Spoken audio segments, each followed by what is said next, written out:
How are the boys feeling 2 weeks out from the final? Or a bit under 2 weeks, really?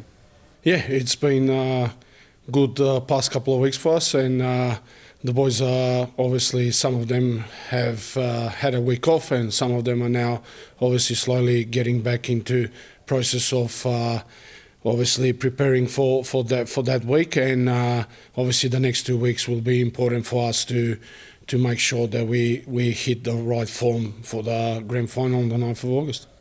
Beautiful.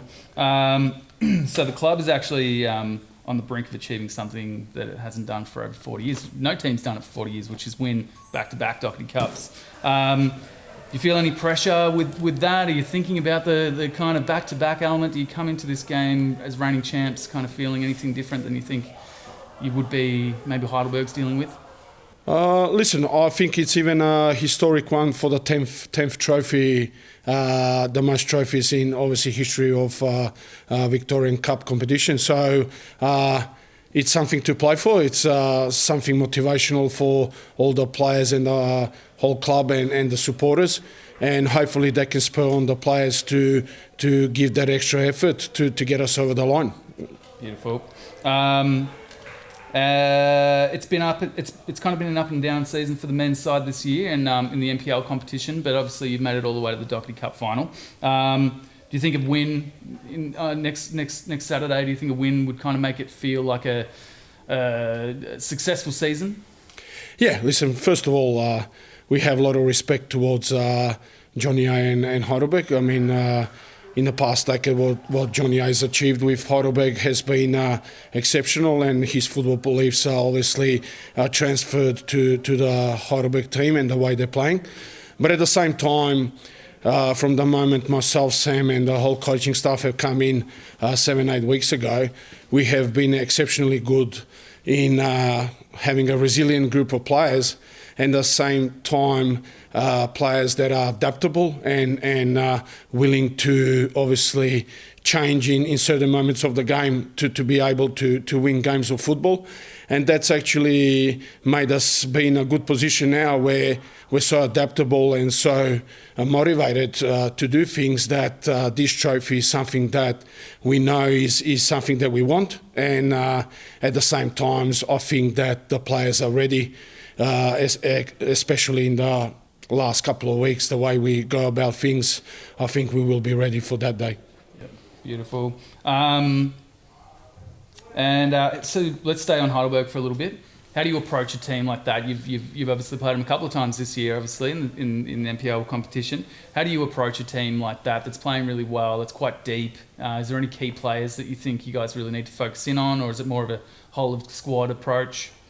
Yeah, again, the way Heidelberg plays is, first of all, they have many good players, and that's something that we have to be aware of. And obviously, we played a week ago, and at that point of time, yes, we did miss a couple of players. But again, our team doesn't base ourselves on a couple of players, where we look at our teamwork altogether. So no matter there's some players were missing on that day, we still had a tactical approach to try and hurt Heidelberg in different ways, and at the same time stop the threat of Heidelberg. We know them very well, and we know what we need to do.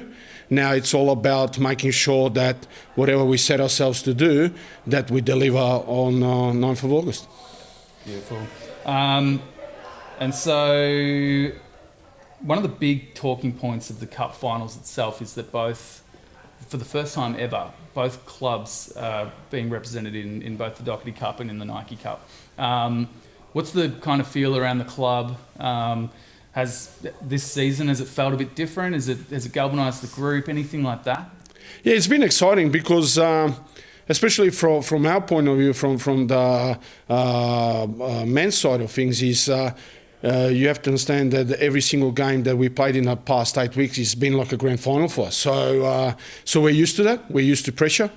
We love pressure. We love our club as a club, even in males and females side. We like to achieve historic achievements, and that's what we are about. And we always set ourselves for the highest targets possible as a club. And this is one of them, and that historic achievement that we can make on that day is really going to be, I think, important for the whole group, even the male and female side, to be able, even if we can achieve both sides winning, would even be more sweeter. Beautiful. Last question is, how have you found juggling? It's the yearly juggle really for a club like South Melbourne, but how have you found juggling NPL football, Dockerty Cup, and now you throw in Han Australia Cup? How have you found kind of juggling the three major tournaments? Yeah, as I said, as a coaching staff, we've been lucky to have such a resilient group of players that are willing to work together as a team, and the culture of the team inside the dressing room is fantastic, where each player supports each other. At the same time, no matter who's missing in the lineup, another player that comes in is good enough to do the role, because we got the way we play, we have specific roles and responsibilities in the team, and each player that comes in is really fighting for that spot and to be available and to be selected to play on that day, and that's actually spurring every single player to work as hard as possible and give that extra 10-20% to be selected on that day. So that in itself puts us in a good stead, where every single player, I know that on that day will give maximum effort to lift that trophy.